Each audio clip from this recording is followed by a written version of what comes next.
జనసేన అధినేత పవన్ కళ్యాణ్ పోయిన చోటే వెతుక్కుంటారా? ఓడిన చోటే గెలిచి తల ఎగిరేస్తారా? ప్రస్తుతం భీమవరంలో ఇదే చర్చ జరుగుతోంది. జనసేనాని నేడు భీమవరంలో పర్యటించనున్నారు. మంగళగిరి నుంచి హెలికాప్టర్లో భీమవరం చేరుకుంటారు. టీడీపీ జిల్లా అధ్యక్షురాలు సీతారామలక్ష్మితో మర్యాదపూర్వకంగా భేటీ అవుతారు పవన్. ఆ తర్వాత టీడీపీ మాజీ ఎమ్మెల్యే పులవర్తి రామాంజనేయులతో సమావేశమవుతారు. అనంతరం పలు నియోజకవర్గాల జనసేన నేతలతో భేటీ అవుతారు పవన్ కళ్యాణ్. నియోజకవర్గాల్లో పరిస్థితులు, ప్రస్తుత పరిణామాలపై ఆరా తీస్తారు. పొత్తులపై కూడా నేతలకు క్లారిటీ ఇచ్చే అవకాశం ఉంది. టీడీపీతో పొత్తు కారణంగా కలిసి ఎలా నడవాలనే దానిపై దిశానిర్దేశం చేస్తారు జనసేనాని. పవన్ కొన్ని రోజుల క్రితమే భీమవరంలో పర్యటించాల్సి ఉన్నా పోలీసులు హెలికాప్టర్ పర్మిషన్ ఇవ్వలేదు. దీనిపై విమర్శలు వ్యక్తమయ్యాయి.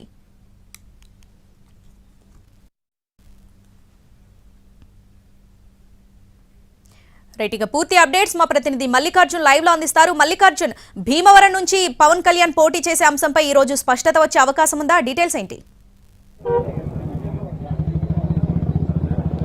ఖచ్చితంగా ఈ రోజు అయితే ఒక స్పష్టత వచ్చేటటువంటి అవకాశం ఉంది. ఎందుకంటే 2-3 వాయిదాల తర్వాత పవన్ కళ్యాణ్ పశ్చిమ గోదావరి జిల్లాలోని భీమవరం యాత్ర ఈ రోజు కన్ఫర్మ్ అయింది. మరికొద్దిసేపట్లోనే పవన్ కళ్యాణ్ ఇక్కడ ఉండేటటువంటి హెలిప్యాడ్ వద్దకు చేరుకోబోతున్నారు. అయితే పవన్ కళ్యాణ్ ఇక్కడ ఉమ్మడి పశ్చిమ గోదావరి జిల్లాకు సంబంధించి జనసేన నాయకులు అలాగే టీడీపీ నాయకులకు ఎటువంటి దిశానిర్దేశం చేయబోతారు అనేటటువంటిది చాలా ఆసక్తికరంగా మారింది.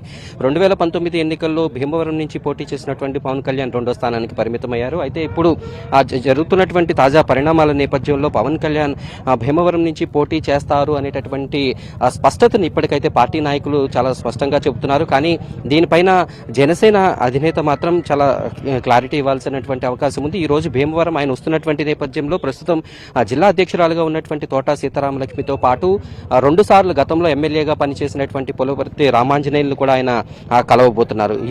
దీని సారాంశం బట్టి మనం పవన్ కళ్యాణ్ ఖచ్చితంగా ఈసారి ఎన్నికల్లో భీమవరం నుంచి పోటీ చేస్తారు అనేటటువంటి విషయం స్పష్టమవుతూ ఉంది. ఎందుకంటే ఆ టీడీపీ నుంచి గతంలో పోటీ చేసినటువంటి పులవర్తి రామాంజనేయులు సహకారం చాలా అవసరం. ఎందుకంటే పవన్ కళ్యాణ్ ఇటు జనసేన టీడీపీ కలిసి వెళ్తున్నటువంటి నేపథ్యంలో ఇటు జిల్లా అధ్యక్షురాలతో పాటు మాజీ ఎమ్మెల్యేలను కూడా కలుస్తున్నారు. అలాగే జిల్లాకు సంబంధించినటువంటి జనసేన నాయకులు టీడీపీ నాయకులకి కూడా సాయంత్రం 4 గంటల నుంచి కూడా వారందరినీ కూడా కలవబోతున్నారు.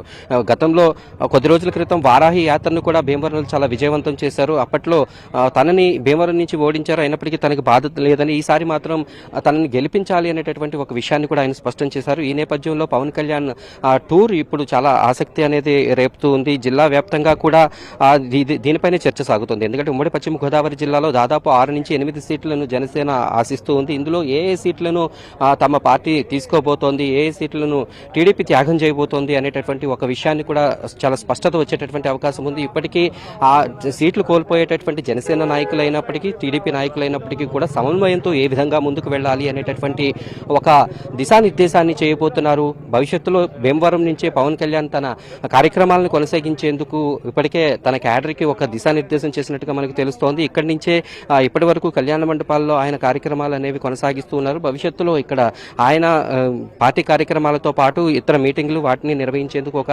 ఇంటిని కూడా చూడాలి అనేటటువంటి ఒక సమాచారాన్ని ఇక్కడ స్థానిక నాయకులకు అందించినట్టుగా మనకు తెలుస్తోంది. దీన్ని బట్టి అతి కొద్ది రోజుల్లోనే అంటే ఉమ్మడి జాబితా ఏదైతే ఉందో తెలుగుదేశం పార్టీకి జనసేనకి సంబంధించి ఉమ్మడి జాబితాని ప్రకటించాల్సి ఉంది. అప్పటి వరకు కూడా ఈ అభ్యర్థుల విషయాన్ని కొంత ఎంపిక అనేది కొంత గోప్యంగా కొంత సస్పెన్స్ అనేది కొనసాగుతుంది. కానీ ఈ రోజు జరిగేటటువంటి భేటీలో మాత్రం ఉమ్మడి పశ్చిమ గోదావరి జిల్లాకు సంబంధించి మొత్తం ఎన్ని సీట్లను సొంతం చేసుకోబోతున్నారు, బీజేపీ కూడా వీరితో కలిసి వస్తే ఏ రకంగా ముందుకు వెళ్ళాలి అనేటటువంటి ఒక దిశానిర్దేశాన్ని చేయబోతున్నారు. ఈ పర్యటన అనంతరం పవన్ కళ్యాణ్ ఢిల్లీ కూడా వెళ్ళేటటువంటి అవకాశం ఉంది.